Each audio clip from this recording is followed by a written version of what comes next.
Hello and welcome to the book summary of the Almanack of Naval Ravikant. And if you are someone that wants to understand how you can get into wealth creation, or you want to find specific paths for you to create wealth and how you can understand long term wealth creation. So it's not just about short term money, but long term wealth creation.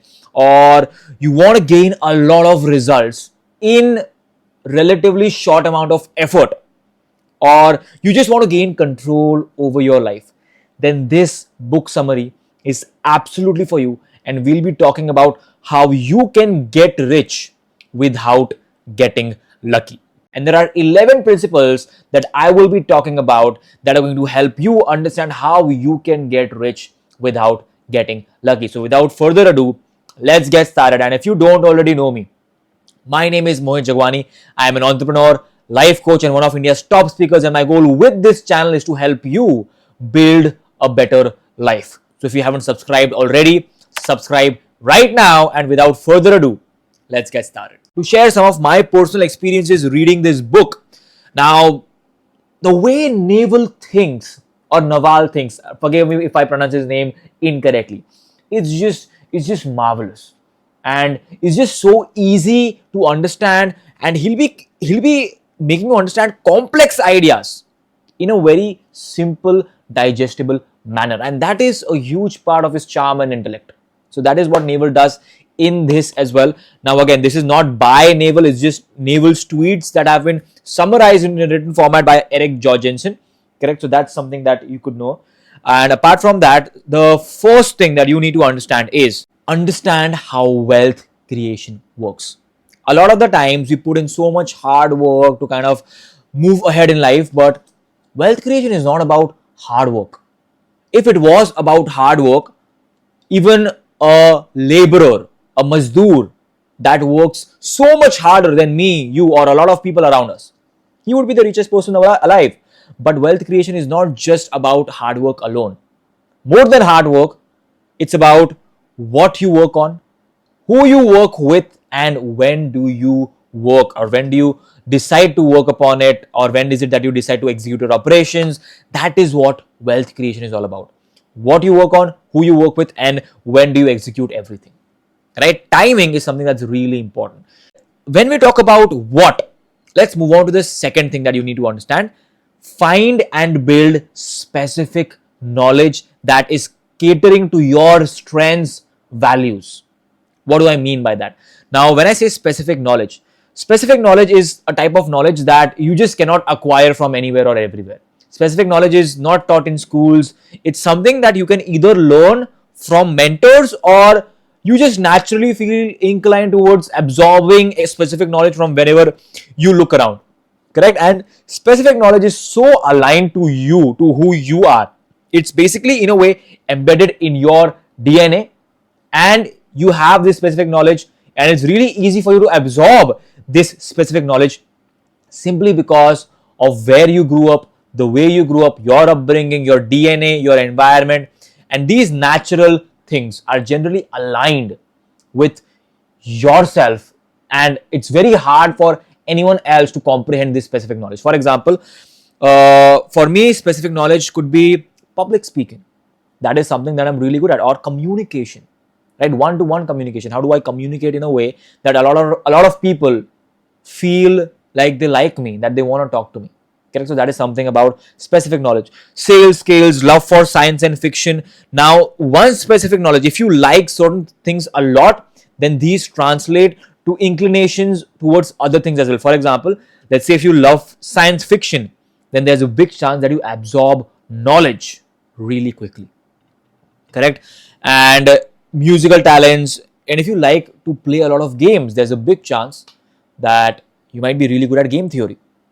Right? And if you have an obsessive personality, then there's a big chance that you learn things really quickly and you grow really quickly. That is a benefit of having an obsessive personality. Gossiping, people that are really good at gossiping can also become journalists. Right? It's fun. So what is your specific knowledge? If I were to talk a little bit more about myself, Now, I'm also sort of an overthinker. Now, because I think a lot of people say that overthinking is a bad trait. Overthinking is only a bad trait if you think negatively and you spiral down negatively. But if you spiral up positively, guess what? You can be a positive overthinker and you can find problems really easily. Not just that, you can think on your feet really quickly as well if you are an overthinker, and and if you learn to channelize the way you think. So even if you might think that you might have a trait that is considered to be negative, it doesn't have to be negative. So think about what are your specific knowledge, what is the specific knowledge that you possess, and how can you utilize it to move ahead in your career, in your life. Okay, so that is the second thing, find and build specific knowledge. Third thing is play long-term games with long-term people. Forget about short-term. Think and find avenues in which you are willing to commit to, in let's say in a long-term time frame. Don't think that, oh, I'll just do this for 5 to 6 weeks or months or something. No, no, no. That is not how wealth is created. Wealth is created when you learn to play long term games with long term people. Why long term people? Because when you really understand the people that you complement with, because there are going to be certain people that you complement with and certain people that you do not complement with at all. For that, you need to understand your values, your strengths, all of that. Your values should be aligned with them and your strengths should be complementary to them, something like that. Okay, when you find long term people, you want to do long term business with those people. That is how you essentially grow. Okay, so all returns in life, this is a quote by Naval himself, all returns in life, whether it's in terms of wealth, relationships, or knowledge, come from compound interest. That is why long term games with long term people are so important. Correct? So that is the third thing. Fourth is take on accountability. Now, what I mean is that if let's say you are in an avenue and you don't take accountability, you just do it as in when you feel motivated, and you have to heavily rely upon when you feel motivated to do it. That means you're not accountable. You're not committed. You don't value it as much. Okay, so you need to embrace accountability and take business risks under your own name, because society will reward you with responsibility, equity, and leverage when you do that. When you are accountable and you have ownership in your business, guess what? You are the one that is taking risk. Because you are the one that is taking the risk, you are the one that is going to get the reward. When you are an employee, you're not taking the risk. Your employer is taking the risk. Because of that, the rewards will be reaped by him. So when you take risks and you initiate your own business, you get to reap most of the rewards as well. And everyone else get paid the minimum wage. That is the reason. Let's say if you want to build wealth, you need to take on accountability and you need to have ownership, equity in a business. Okay, so that's number 4, take on accountability. And number 5, build or buy equity in a business. Now, what this means is that you can either build your own business, you don't have money, you can start a startup, you can start your entrepreneurial journey and build a business and have equity in it from the beginning. But make sure that it is a business, not a self-employment gig. Now, initially, when you are beginning, you can definitely start with a self-employment gig, because initially, when you are beginning, you need to trade your time for money if you do not have any in the beginning. But as you progress and as you make more and more money, try and trade someone else's time for money, because your time is now so much more valuable and you have people under you and you have built that leverage, right? So build or buy equity in a business. Either create your own business if you don't have money. If you have money, think about how you can have equities in business. Analyze all of the businesses that are around you. What are some good ones and how can you have equity in them based on the how the stock market fluctuates. If you can get into private equity, that's wonderful, but generally that happens after you have gained a lot of money, a lot of capital. After that, you can get into private equity, but initially you'll have to play publicly in public stock markets, right? So that is the thing. And there's a quote: if you don't own a piece of business, you do not have a path towards financial freedom. This quote is again by Naval. Okay, and renting out your time, no matter how expensively you rent it out, it is never going to get you wealthy. It is going to get you rich, but there's a difference in between rich and wealthy. Rich people may or may not have freedom. Wealthy people have a lot of freedom. When I say wealthy, I mean they don't have to trade their time for money. Even when they are not trading their time, they are making money because they own equity in a business. Okay, and without ownership, inputs are very closely related to outputs because leverage is just not there. For example, let's say if you are a practitioner of sorts, medical practitioner, healthcare practitioner, or any other practitioner, teacher of sorts, right? For example, right now I'm a life coach, right? And as a life coach, if I constantly have to be present over there in order to coach them so that they can learn from me, then if I always have to be present when I'm teaching someone, then the amount of money I make is always going to be limited by the time that I have. But let's say if I decide to create certain programs, certain courses that are recorded, and then I decide to sell those courses in a way that's scalable, I just work upon the marketing part. Now I have so much more time freedom. So, how can you separate your time from the process? And obviously, you can still continue to sell your time if you wish to. For example, while having these courses and selling these courses, I can also simultaneously have one-on-one sessions that are going to be very expensive. Now, in this way, I am making passive income as well and active income as well. So this is something that I can use to speed up the process, and you can just invest more and more of your time into things that you are passionate about. So coaching is something that I truly am passionate about.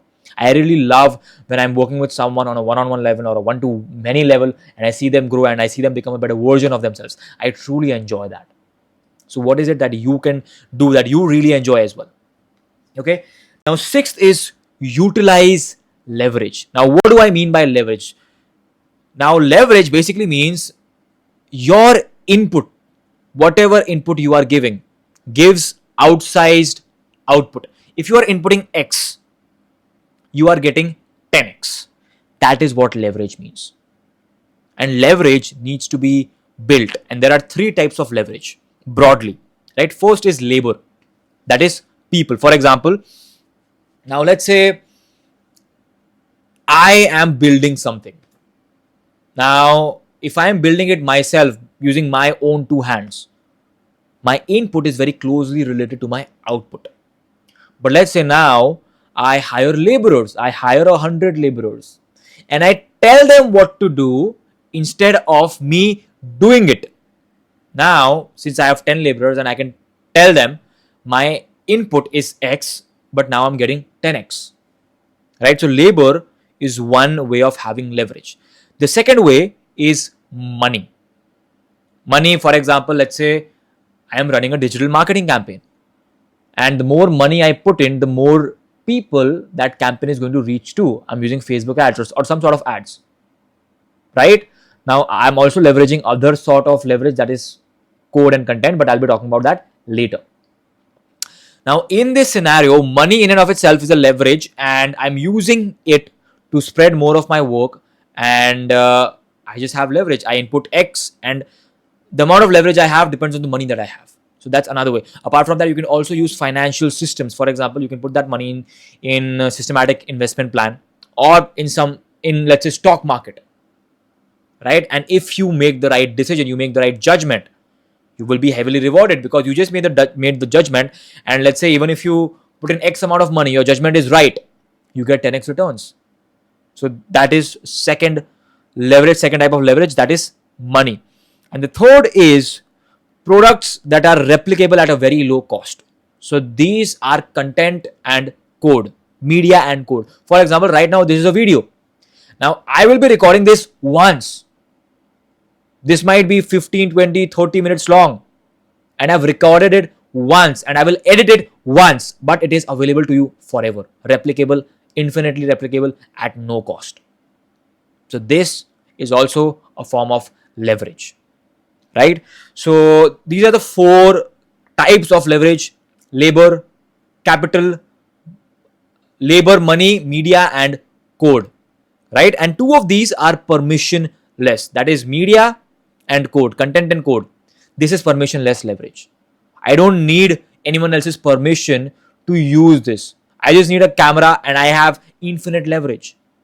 I have my iPhone, I'm recording on it. Guess what? I can create 1,000 videos, right? I can, if I learn to code, I have my mind, I have a laptop, I can create a code 1,000 times and 1,000 different ways, and it is very easy. It replicates at the click of a button, correct? So that's very high leverage. Now labor, that is people, in order to have that sort of, let's say, leverage, you need to be able to lead people, and it's hard for us to acquire that leverage. It takes a lot of time to acquire labored leverage, number one. And then money is also not something that, let's say, a lot of people are born with. Somebody has to give it to you, and when you receive it, that is when you can use it. So these two are permissioned leverage, right? And Naval also has this quote: earn with your mind, not with your time. So you need to be paid for your judgment, not for your actions. When you are paid for your judgment, then whatever leverage you have, if your judgment is good and you have good leverage, you're going to make good money. If your judgment is bad, and again, if you have good leverage, then obviously things go just as bad. But once you get paid for your judgment, the amount of money you can make increases tremendously, and over a period of time, your judgment is also going to improve. So as you move and progress forward, guess what? You're going to make more money because your judgment is also improving simultaneously, right? So that is how you utilize leverage. The seventh point is, I've already mentioned, get paid for your judgment, not for your effort. Let leverage do the work, right? And there's a quote by, I think Naval says it, that Warren Buffett plans for years and then executes that plan in days or moments, and that moment, that action lasts for decades, right? So that is a quote that I believe, I'm not sure whether Warren Buffett said it himself or Naval has it in his book, but yeah, and that's so true. When you have really good judgment and you have built that leverage and you are sure about the outcomes, the amount of money you can make, it is incredible and it is unfathomable, right? So work upon your judgment and get paid for your judgment. Number 8, prioritize and focus. There are countless things to do and countless ways to make money, but here's the thing: which one is the right for you? You need to prioritize by first and foremost understanding what exactly is it that your skill set is, and you need to focus on just that, because 99% of the effort that you put in most of your life is useless and does not result in any outcome. It is a harsh truth. It's mentioned in the Almanack of Naval Ravikant as well. It has also mentioned that set an hourly rate for yourself. What is your hourly rate? And anything that is below your hourly rate, either don't do it or give it to someone else to do it. And work on your hourly rate. Try and increase your hourly rate as much as possible. And for that, if you like, you can also check out this book called Buy Back Your Time, right? I have created a book summary for that, so you can refer to that as well. You will probably see a card over here and you can access it. So do check that one out as well if you haven't already, right? Moving on. So there are 3 big decisions that have a very huge impact on our lives. First and foremost is where you live, your environment. Where you live decides so much about your career and trajectory in life. For example, if somehow you lived in a slum, your trajectory in life is going to be completely different as compared to someone that's living in a city. Right? So that's number 1. Number 2, who you are with, who you choose to spend most of your time with. That has such a huge impact on the way you think, on the way you act, on the way you think about money, life, relationships, everything. So that is the second big decision that you need to make. And third is, what exactly is it that you do? What you do should be aligned with who you are, your strengths, your values, everything. And when it is aligned with that, you feel so much joy when you are working, when you're just living life. So these are some things that you need to understand and you need to prioritize and focus. Ninth is find work that feels like play. You have certain specific characteristics and you are inclined towards certain things. And whichever thing that you do, there's a big chance that some of those things feel like play to you but feel like work to others. For example, for me, public speaking, going in front of an audience, speaking feels like play to me. I don't have to put in a lot of effort to give speeches, it just comes very naturally to me. What is something that feels like play to you? And by the way, if you are someone that wants to become a better communicator, better public speaker, correct, and if you like to be coached by me, you can check out the description and get in touch with me. And I'm actually running a cohort that is going to help you become an exceptional speaker in 51 days. So if that sounds interesting to you, check out the description below. And moving on, what exactly is it that feels like play to you? What can you do really well that other people just cannot? Right? So figure that part out and just double down on it. Move forward with it and find a way to make money with it. And the 10th thing that you need to understand is how can you get lucky? There are 4 types of luck according to Naval Ravikant. First luck is the blind luck. It just happens. For example, winning a lottery, right? The second luck is the luck that is acquired through hard work. You get this luck because you consistently show up on a regular basis and that luck finds you. The third luck is the kind of luck that you can spot from a distance because you have gained expertise in finding that sort of luck. For example, let's say you've been in the stock market for quite some time. Now you can spot when there's going to be an opportunity for you to invest. That is the kind of luck that you can spot. And the fourth kind of luck is the luck that finds you. For example, you become a well-renowned expert in your field and some people need your help, need the expertise of your field to launch something, and they contact you. Now you were just an expert, you did not reach out to them, but they wanted something and they contacted you. For example, you are the world's best scuba diver and you just became that through practicing and just because you enjoyed the craft and you worked really hard on it. Now there is a treasure buried in the ocean. You have no idea about that treasure, but there are people that want that treasure and they are looking for someone that can help them get that treasure.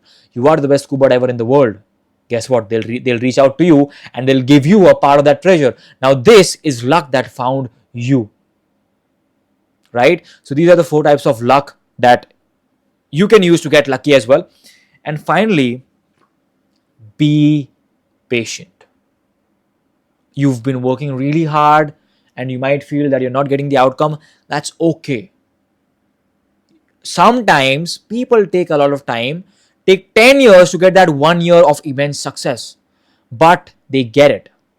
If they are really good at what they do, they have found their specific knowledge, they've understood the principles of wealth creation, they will get lucky. And so will you. So have that patience and just keep working at it and you will get lucky, you will get rich, you will get wealthy. Right? So that's all from my end. This was the book summary of the Almanack of Naval Ravikant. And if you found this video interesting, do not forget to hit the like button, share it with someone that wants to be wealthy.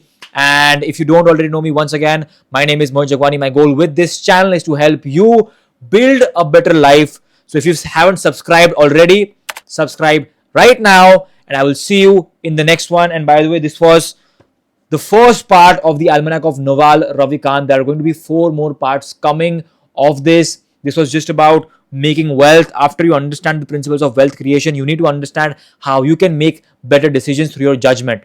That is the second part. The third part is about happiness, right? Basically, how you can learn happiness. The fourth part is about saving yourself. The fifth part is about philosophy.